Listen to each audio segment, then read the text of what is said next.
Good afternoon, buenas tardes, and thank you for tuning in. On behalf of all of us at the locally based, independently owned bookstore Books and Books in Miami, Florida, and in partnership with Miami Book Fair, it's my pleasure to welcome you to a virtual afternoon with Meg Cabot to discuss her new novel, No Words, published by our friends at William Morrow. Meg Cabot was born in Bloomington, Indiana. In addition to her adult contemporary fiction, she's the author of the best-selling young adult fiction series, The Princess Diaries. Over 25 million copies of her novels for children and adults have sold worldwide, and many of them have been or will be turned into movies and TV series. Meg's amazing. We've hosted her many times in the past, and every time is more exciting than the next. Thank you, Meg, for being with us. To moderate this afternoon's conversation, we're joined by Stephanie Sayfie Aagaard. Stephanie covers the social, celebrity, sports, fashion, and charity scene in South Florida for her Steph Says column every Sunday in the Miami Herald and monthly for Indulge magazine. Steph is the Director of Collaborative Innovation at Whitman Family Development for Bal Harbour Shops, where Books and Books has a bookstore on the third level, and Steph heads up her own book club. Throughout this afternoon's broadcast, you're invited to ask questions by using the Ask a Question feature at the bottom of the screen, and you can order your copy of No Words if you haven't already from Books and Books. We truly appreciate every order and the generous donations from viewers everywhere. And now, without further ado, I'd like to welcome our guests to the virtual stage. Hello. Hi, thank you so much for having me. Thank you for being here. Thank you, Christina. We're so excited, Meg, to have you with Books and Books, the Miami Book Fair, and of course on Steph Sayfie Aagaard to do the Steph Says Book Club at Bal Harbour Shops, where we have Books and Books, and we were able to speak before for your last book, No Offense, way back, gosh, was that in September last year? I know. Oh my gosh, seems like so long ago. I guess it was. It was. It's almost a year ago almost. And it's funny, when we talked about that book, it was really the same series, the Little Bridge Island series, which was great. And they were building the library, and now this book, it's come to fruition. I don't want to give too much away. But well, welcome to you, Meg. You've written over 80 novels. You know, you're a best-selling author. We're thrilled to be able to speak with you. You're a fellow Floridian, and we're based, of course, out of Miami in the great weather. So tell me, when you sit down to write this new book, No Words, which I finished and it was spectacular. I loved it. I couldn't put it down. I love it. And everything you write, honestly.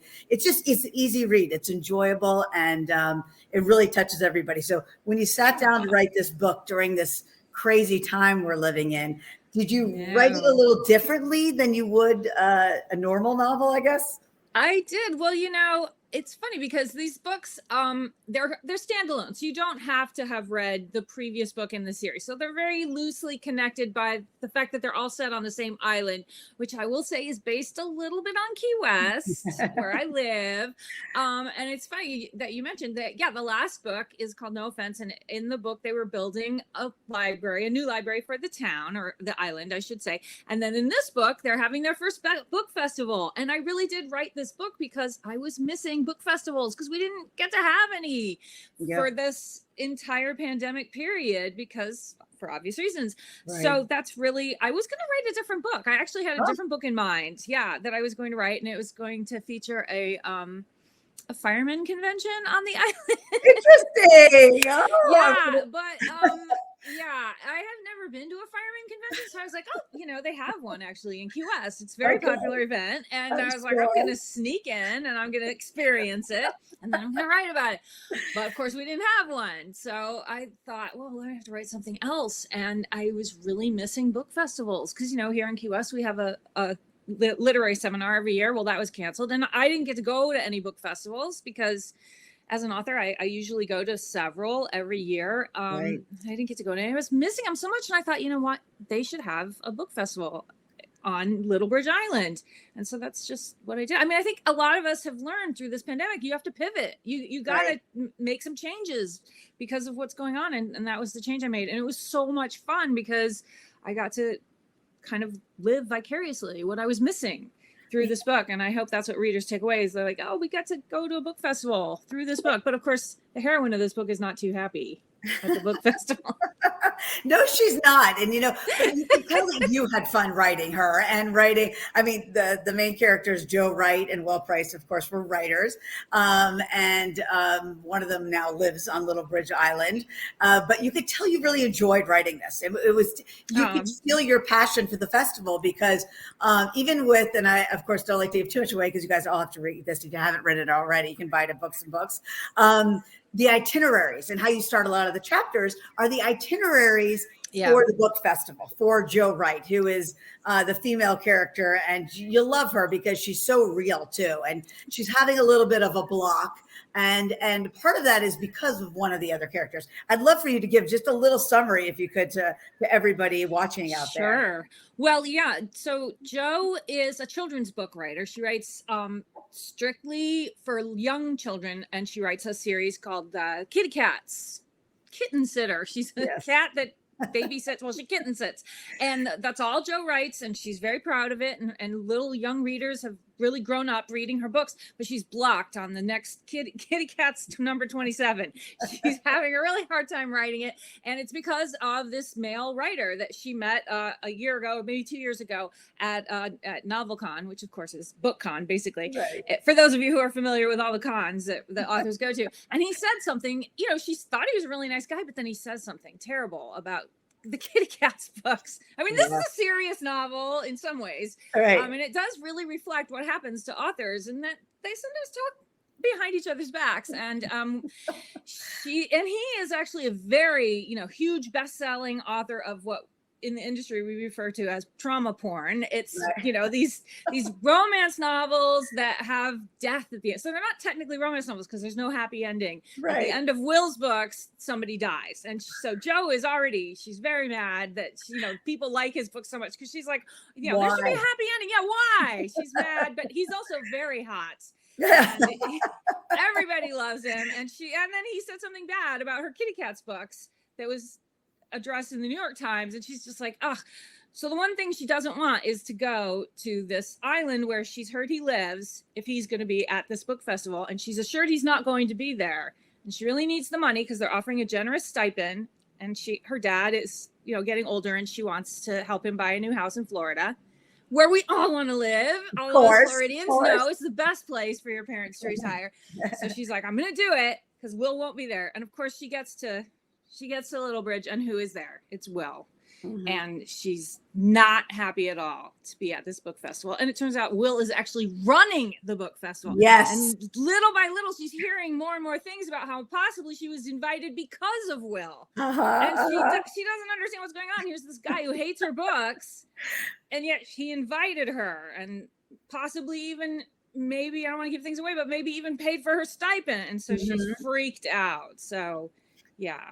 And she did, and she has her best friend Bernadette, or I guess best friend in the author world, her Bernadette, who, you know, is commiserating with her, and something you alluded to, which I love, and maybe people know about it or they don't know about, but once you go to these festivals, you know, as an author, you're probably seeing the same authors over and over again. Yeah. And so there's a relationship. And, you know, I'd love to hear a little bit more about that too. When you go to those festivals, you see the familiar faces, and you all know each other or know backstories. And there's a little digging in this book too. Find out about this. Did you hear about this guy?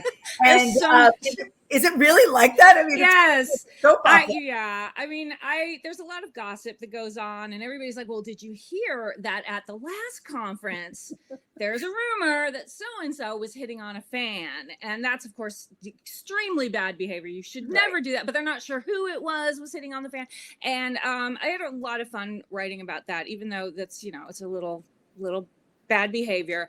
And also just bringing in some of the, you know, we have the horror writer, you know, this, not that these are stereotypes, but they are people that you might encounter if you are an author and you go to a book festival. There's the horror writer who, you know, we all have this picture in our heads of what the horror writer is like. And in my experience, horror writers are the nicest people in the world. And this horror writer and his wife, who are at the book festival, Saul and his wife, Franny, are just the sweetest. But they're New Yorkers, and they're very afraid of everything in Florida. They're like, no, don't go in the water. Oh my God. Eat the fish. Don't eat the fish. Did you see on the news about the flesh-eating bacteria, and they're just so sweet and funny, and total relationship goals to Jo. She's like, oh, if only I could find someone who's my Saul. And you know, the author bus was a huge part of it, because when you go to these book festivals, there's often a little bus that takes the authors around. So that's real. I love that. Oh my God, it's totally real. Every author will tell you about an experience they had on the, because you have to get up very early to get on the author bus to go to the event. And there's a scene in the book where Jo, who's not a morning person, some writers are morning people, but a lot of us are not, and she has to get on the author bus very early, and another author who's a very upbeat guy, it's not Will, he starts playing the ukulele and singing at like 8 a.m. on the author bus to her. And she's like, I'm going to kill him. I haven't had my coffee. And that actually did happen to me once on an author bus. Only he wasn't playing the ukulele. He had puppets. And he like turned around in his seat and he's like, good morning, Meg. How is your morning? And I was like, I will kill. Like, people think authors lead these super glamorous lives, but it truly is like the author bus at 7 a.m. You're being herded. And a man is having puppets talk to me in my face. And I want to die. And I'm just like, oh my God, I will kill you. And I actually have a Julie Andrews story about that. Okay.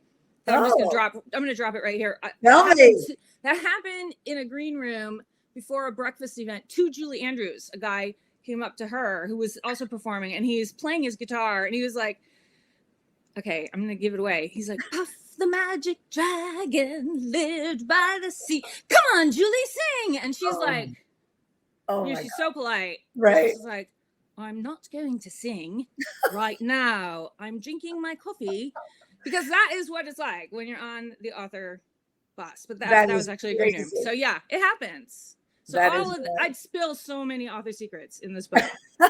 Behind the scenes. Which we love, because a lot of us don't know that. I mean, that's something that, you think, oh, you do live a glamorous life. You're being whisked away in limousines and private. Not all first class, let me tell you. but that's so fun, because people feel like also they know you. They know you. They read your books. They know Julie Andrews. They know the actors in the movies that you're writing your books for, to be turned into. So people feel comfortable coming up to you. That's sweet. Yeah. And no, and it's okay. I like it. I like it when people sing, not first thing in the morning. It's too much. That's too much. No. Singing before 10, I think is too much. That's asking a lot. That's asking. It's a little harassy, I think.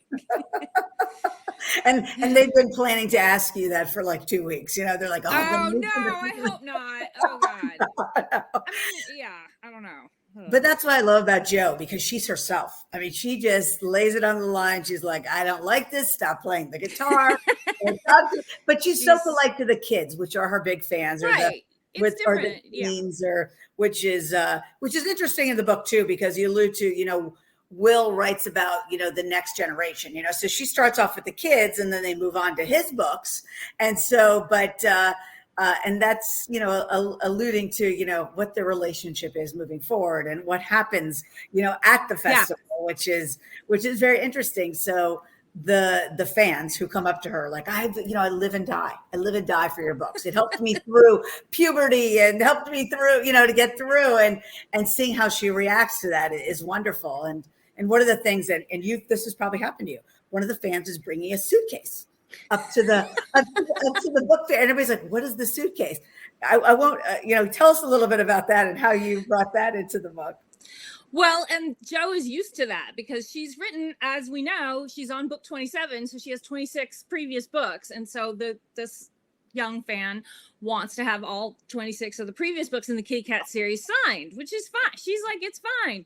But Will, who is more of he's been published more recently, and he only has 7 books. I mean, he's new at this. He's freaked out. He's like, what's happening? Because they also have his books in the suitcase too. And she's like, oh God, he's such an amateur. He doesn't even know what's going on. And she's just like, oh, I got to show him the way of being, a best-selling author, because he's too new. And he's kind of disturbed, and he doesn't want to sign all these books, because and she's also really mad because he just does his initials and he doesn't sign out like the whole, and he doesn't put a cute message in each book. No personalization. She does, because she's that kind of more outgoing and loving person. at first, and then she gets to know him better. And I just want to say, this is an enemies to lovers book. So she starts to get to know him better, and there's deep secrets that she discovers about him, and maybe she finds out why he's the way he is and why he's writing these books with these horrible plot twists, which actually you do get to read one of his books as you go along in the book. So you find out why. Yes, the moment. It's a terrible moment that occurs in his book, his latest bestseller. So it's a voyage of discovery, let's say. And I love that too, because you go back and forth, you know, from telling the story of the festival and the characters and then jumping back to the moment. So you're starting to get glimpses of what he's going through, or you think he's going through.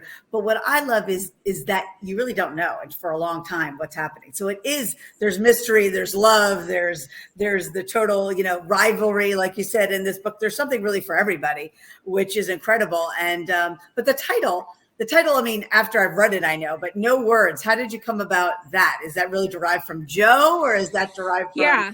Well, writer's block does play a big part of the story, because Joe is experiencing writer's block.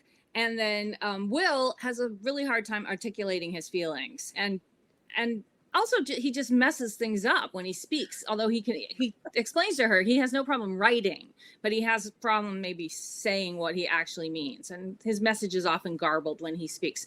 But yeah, writer's block plays a big part of it, because Joe just can't get that book number 27 out. And I think that anyone who's an aspiring writer or an actual professional writer, we've all dealt with writer's block, and it's a huge problem. Like, sometimes when I experience it, it's not that I can't write anything. Usually it's that I can't write the book that I'm supposed to be writing, which is in Joe's case. She can write. She just can't write book number 27 in the Kitty Cat series. She's writing all this other stuff that nobody wants. They're like, well, no, we don't really want. I think she's writing a Sense and Sensibility rehash, but it's after the apocalypse, right? With Colonel Brandon running around stabbing zombies or something. I don't know. I don't think it's zombies, but and they're like, this is great. We love it. Not what you're contracted for or what we're going to pay you for. So you need to get back on. And so she's struggling with that. And through the course of the book, things start happening, and she has all these other authors that are giving her advice. One of the authors is a very famous paranormal romance author who's like, you must try my essential oils, they will unblock you. And I mean, every author who's been through that has these other authors who are like, oh my god, you've got to try this because this is what's worked for me. And Joe's just like, oh no, not the essential oils. But she tries it, and then there's so many different things that she tries. She's not sure because something starts happening, and she does start becoming unblocked. So starts writing. I love that. Kelly Jean, the spiritual writer. It's interesting to see how familiar these authors are with each other, so much that they go into each other's room and I got your swimsuit for you. You don't have an excuse for not going to the author dinner or the swimming on the boat or whatever it is. So I mean, you become a family in sorts, true. Which is so great too. Right. And is it something, I mean, you've written, for all different ages, Princess Diaries was the adults, but it really came out to be a Disney movie, for instance, too. Do you take a different path when you're writing for different audiences? Do you actually sit down and look at things and say, whoa, I'm writing for this age. I've really got to tone it down, or how do you really do that? Because that's got to be difficult too. Yeah, it's not difficult. You just have to get your head into the space where you're aware of the audience that you're writing for. So I think that, and it's changing too. I think when I was first writing YA, there was certain words that you couldn't use. There was certainly like a language barrier that you couldn't have, for instance, swearing. Now in YA, anything goes. It seems like they're totally fine. But at that time, when I first started, which was the early 2000s, there was like definitely, oh my God, your book would be banned. And I think still in certain areas, books still get banned. But for me, it's just what's appropriate. Like, what are they worried about? They're certainly not worried in YAs about paying their bills like Joe is. In this book, she's worried about, paying for her dad's retirement because he's already spent all his money, and she found out he hasn't saved anything. So that's not something that would be worrying to a teen. I love writing about teen books because the stuff they're worrying about, getting into college, going to the dance, is so different than what adults worry about. And then when you've got the younger kids, they're worrying about even smaller stuff, but it's still the same amount of worry. They're still just as concerned. Right. And I love that, it's so, you got to take it as seriously as you did when you were a kid. Right. And I remember being like super concerned about my cat. I'm still concerned about my cat, but it's on the same level as, will somebody ask me out or whatever. And it's funny you bring that up too. So, because when my two boys, and they're like, you don't understand, you lived in the dark ages, that what a problem is to you is not what a problem. I mean, do you have to really go and talk to these young adults and find out what everybody's worrying about now, or how do you research that? Because it is different. We didn't have social media, way back when, or even cell phones. At least I did when I was in school. It's so funny. It's so different, isn't it? Because I actually mentor at the local high school, and I've heard kids say, you couldn't even do your homework back when you were a kid because you didn't have the internet. So, you didn't even do homework. I'm like, well, yes, we did do homework, actually. And you find yourself saying things you swore you would never say. Like, we actually had to, go to the library, and we had to take 2 buses in the snow to look in the encyclopedia. You don't even know what an encyclopedia is. And I'm like, well, I will go to Wikipedia. And it's like, oh my God, I sound like my mom. Right. But you can't help it because it's true. It's true. Oh my God. I'm like, yeah, we had homework when we were kids, and we did it without the internet. It's amazing. No Googling your answers. And they're like, yeah, and you didn't have cell phones, so you didn't even go to school events because your mom couldn't come pick you up because you couldn't call her. And I'm like, yeah, we had something called payphones. And by the way, if your mom was on the phone when you called, you would just stay there until she got off the phone and you could reach her. I'm just like, oh my God. Different world. Yeah. You don't even get me started on emergency breakthrough, which we used to do as kids to get your mom off the phone. Okay, we've gone off on a really big tangent now. But it's so great to get that feedback, or at least from the kids, especially when you're writing these things, because they're going to tell you the truth. Well, and you were talking about TikTok earlier, because I had a TikTok conversation with a teen the other day who was really upset because somebody that she knows had 300 views, I think, on her TikTok, and she was like, I can never compete with that. I will never. And I was just like, okay, yes. And you're taking it really serious. I'm like, yes, that is a big problem. Oh my gosh. 300 views. I don't know how you will beat 300 views on TikTok. Don't do anything crazy. I'm taking it seriously, but don't commit a vandalism act because to get the, I'm sorry. Yes. So back to my book. Which you should all buy right now. Absolutely, from Books and Books, and yes, which is the best bookstore. Fine. It is, and we have one at Bell Harbor Shops, which is so great because people come, they go buy the books, they can sit outside because we do live in Florida, and read and relax, and I think we all need that, especially during these times where people are going out, but some people, they feel good escaping in a book, and this book right now has been the perfect escape for me. I love it. Thank you. Thanks. It really is. And I'm a voracious reader, so I read a lot, and I really enjoy all your books. Like I said, the last book. So I can't wait to see what's next for you. I know you always have something. I don't know. Maybe it's the Firemen Convention. No, I've given up on that one. Give it up. This is not gonna. I don't know. It's not gonna happen. What's brewing in that head of yours? What's well, I've got this. There's the Netflix movie for The Mediator. We're working on, and so that is actually happening. People keep asking, is that really going on? And it is. So there's working on that, and just lots of other things that are brewing, but I can't really talk about right now. So working on that, and who knows? Maybe we'll go back and visit the people on Little Bridge. I hope so. Not a fireman convention, though. I think we're going to stay away from that. That wasn't a good idea, probably in the first place. I don't know. The fireman calendar. Maybe you can do something. It's huge. I like it. It is. I love it. Work on that. Tell us a little bit about working on a Netflix movie. And I mean, Netflix is, obviously it's super hot, but especially during the pandemic, people were glued, right? So how is that to work in a movie, and as they're adopting your script? That's got to be, exciting and challenging all at the same time. Give us a little scoop on that. It is. Well, it's, I've experienced it before because of the Princess Diaries. So you read a script that's based on your book and you're like, oh, it's so hard for them to squeeze, a 300-page book into a 90-page script. There's stuff that gets left out, and then there's new stuff that they have to put in because, they're trying to show it as opposed to just describe it. But it's really fun. I really like the screenwriter who's also the director, and she's amazing, and it's been really fun. So I have to say it's been a really good experience. That's great. They haven't started filming yet, obviously, because COVID has put everything back. But she's being really conscious of the material that is very beloved. I mean, there's this cult following for the Mediator series, and I think it's going to be good. I have, fingers crossed. It's going to be amazing, I think. That's great. But the one funny part is that she keeps forgetting, the screenwriter keeps forgetting that Jesse, he's the ghost. It's a ghost story. So Jesse's a ghost. And sometimes in the script, she'll be like, and then Jesse, gets into the car and he drives away, and I'm like, he's a ghost.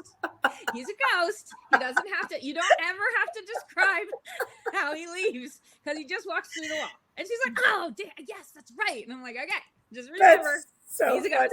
That is so funny. She's like, she always forgets he's a ghost. And I'm like, he's so real to her. He is. So she's very conscious of like how he leaves the room, and he like opens the door and he walks out. I'm like, no, he does not. He does not. He does not. He walks through the wall, or he just poof and he disappears. So that's been fun, like going back through and being like, and here there could just be like a big, explosion or whatever because they're ghosts. Right. Exactly. So, exactly. I think it might be her first like supernatural project because she does really. And because to me, The Mediator is a family drama more so than it is a paranormal drama. But I mean, that's part of it. And that's why I love her, because she's really good at the family stuff. But the ghost stuff, she's still kind of learning it. It's been hilarious. I love it. I'm just like, no, he does not ride a bicycle in any way.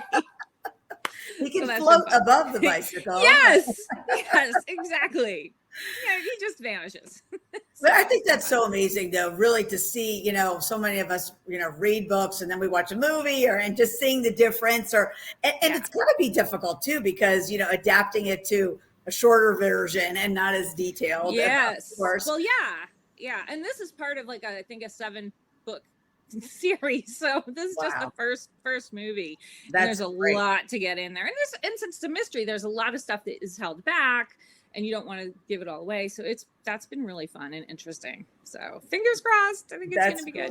Oh my God. Well, will we see that this year, you think? Or is that going to be God, no. No. Okay. No, we're still doing like edits on the script and all right. And all of that. But I think it's, hopefully 2022, maybe 2023. I don't know. Yeah. All right. You're teasing us. Well, it's not me. It's Netflix, but, Well, this year was exciting because you celebrated the 20th anniversary of the Princess Diaries. Yes, these books are here to hide the huge mess behind the books. So it's not like I'm hoarding all my books. It's just like I was like, oh my God, I'm going to give away all these books, but until I do, they're hiding the huge mess behind the books. I love that. It looks good. Thank you. That's pretty amazing. 20 years when you think about it. 2 decades. No. Well, and that's so fun. So that was kind of what Jo is struggling with in her career, is that she's been writing these books for so long that the readers who started out with them as little girls are growing up and now they're reading Will's books. Right. And she's a little freaked out by that because she's like, well, what's happening? She kind of in her brain is still, I have adjusted to this, but Jo has not. And she's like, why aren't you still reading Kitty Cat's number 27? Right. And you're going off and reading this guy's books, which by the way, she hates and she thinks they're terrible. But she's never actually read them. And so she's having a hard time adjusting to that. And she kind of compares it to people liking the show Friends and saying, I used to love Friends. Right. And she's like, what do you mean you used to love Friends? Friends is still good. Right. But people have moved on. And so, it's a comfort read. Her books are a comfort read for these young people. But they're not, they're not sitting there going, please, number 27. I can't wait for it to come out. Exactly. They're moving on to the new audience. But with yours, even with going back to the Princess Diaries too, I see those all new books in the which just came out, of course, I think this summer as well, which was great, and new covers, new everything. And I guess, one of the questions of our Steph Says Book Clubs was, all right, are we having another movie coming out? Are you working on that? Or has the cast signed on? And I know you were very involved in those. Yeah, I mean, there's definitely stuff that's going on, and because of COVID, again, I don't know. I'm really reluctant to bring Julie Andrews out during this kind of iffy era. Right. So there may be like a spin-off possibly that she might maybe do. I don't know. We'll see. I'm still hoping for the musical is my dream. My God. A Broadway musical would be so fun. So yeah. That would be incredible. I need somebody to write that and then produce it and bring it to Broadway. Anybody out there? It's It's a small ask. Just write it, produce it, bring it to Broadway. I mean, that's asking so much. So yeah, and I'm hoping to do more Princess Mia Diaries from her as an adult, because I started doing some of those on my blog from the Corona Diaries, quarantine diaries, and we'll see what happens with that. Oh, that's exciting. That's great. Well, people don't want to ever lose that. I mean, I think that's something that will, thank you. go on for a long, long time. And our kids and, everybody, which is amazing. It's something we want to pass on. Of course. Well, I know we have some questions, so I wanted to go to some of our viewers here. Let's see. Well, you kind of alluded to this. Are there going to be more stories in the Little Bridge series, or is this the final installment? She just finished No Words and she loved it. So, thank you. Yeah, we'll see. Ryan. We'll see. Hopefully, but we're not really sure right now. I'm definitely working on some ideas. Great. Well, okay, here's another good one. The descriptions of Joe and Will reminded Shay of a grown-up Sam and David from All American Girl. That's funny. Specifically, Joe wearing black all the time and Will's dark curly hair. Was any inspiration taken from them? She loved that book too when she was younger. Oh, that's so sweet. You know what? Not consciously. I didn't do that. I think Joe is a diehard New Yorker, and I think she just wears black because it's so dirty in New York City and your clothes are always getting dirty. So you just wear black so that the dirt doesn't show, especially when, you're riding the subway or whatever. And I think everything she owns is black, which I thought it was so funny how on the cover they have Joe wearing all black. And I actually saw a few comments from people who were like, this woman is so dumb. Why is she wearing black to the beach? And I'm like, that's because she's a New Yorker and she doesn't know any better. And she's just not a beachy person.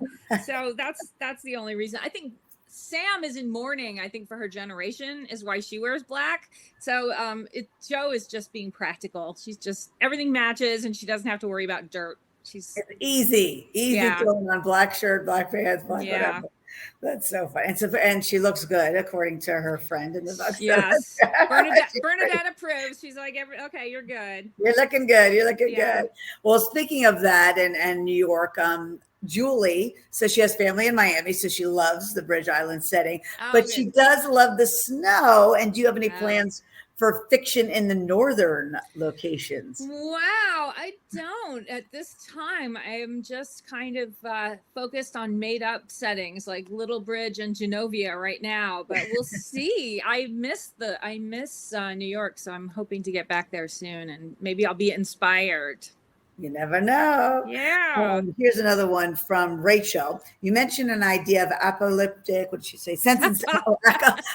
Oh my gosh. Apocalyptic. I'm like, I can't even read. Sense of sensibility. And she said, I have to ask if that is an idea you would ever consider writing. Okay, that's interesting. That's so funny. I was kind of playing around at one time with an apocalyptic Hamlet. Oh, wow. Yes, it was an idea that I had. And so we'll see, maybe someday. It was a very strange idea that didn't really go anywhere. Like we all, while I had something else due, I was like, what I'll do instead? I'll just do this other thing that nobody wants or has paid me for instead of the thing that I'm supposed to be getting paid to do. And so that's all. I think all writers do that. I often get mail from writers who are like, what? I can't finish this one thing. Do you know why? And I'm like, yeah, because you're supposed to be finishing this one thing.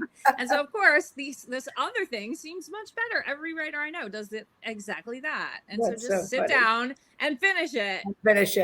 I mean, it's terrible, but we all do it. Do you get a lot of your fans writing like these people did? You know, I have an idea for a book. Would you like to write? What's the craziest one you've ever received? Oh, yeah. Oh, you mean people who want me to write their idea? Mm-hmm. Yeah, I get those all the time. And they always want to pay me like 10% and they'll take 90% of that. I'm always like, what? I'm the one doing all the work. Why do you get more of the money? I don't understand it. I get that all the time. Yeah. What's the craziest idea? You know, usually they are, well, I have one guy here in Key West. Okay. Every time I see him, he wants to do the same thing. It's a pretty good idea, so I shouldn't give it away. But yes, there's a serial killer in his mind. Okay. This is the idea. There's a serial killer who's he's killing people. This is not true, by the way. So come to Key West. It is safe. You can come here. This is just this guy's idea. He's killing people and he's turning their bodies into chum and feeding them to the fish. So he's a fisherman, and that's how he's getting away with it. And he really wants me to write this book. And I'm like, dude, first of all, you need to write that book. I'm not doing it. It is fun. I mean, it's a fun idea, I guess. I don't know. He is a fisherman too. He's a fisherman, so it makes me a little bit nervous because I'm like, wait, where? And so that's that's the wackiest one that I think I've gotten. And he's, every time I see him, he's like, when are you gonna write my idea about the serial killer who's turning tourists into chum and feeding them to the fish? Persistence. He's persistent. I'm not gonna write that book. You are, because you clearly know a lot about it. Oh my God, that's hilarious. That's so funny. But you know, it's well, that's what goes back to people feeling comfortable with you. Oh, I got you the idea. I gotta tell you about this one. It's hilarious. My God. I hope he's not watching. He's like, you're giving my idea away. Well, we're promoting it. We're promoting it. Yeah, no. It's a great idea. I agree. Yeah. Oh my God. I know Carl Hyacin needs to get on that one. Good point. Another guy, Florida based guy. Yeah. Which is perfect. Well, thank you, Meg, for spending the afternoon with us. We appreciate it so much. Books and Books, Bell Harbor House, Miami Book Fair. I mean, we hope you get up to visit us soon one of these days. Me too. Do it live and in person. And it's always a pleasure. And I hope everybody reads No Words. You can buy the Books and Books at Bell Harbor or online or at any other locations, which is great. And we really loved having you. This book is a great escape. It's fun, gives you a little scoop into the author's world and going to these festivals, which I had no idea anything about. So, which was fun. So thank you again, Meg, for being here. Thank you. It was a pleasure as always. You're the best. Thank you. We'll do it again soon.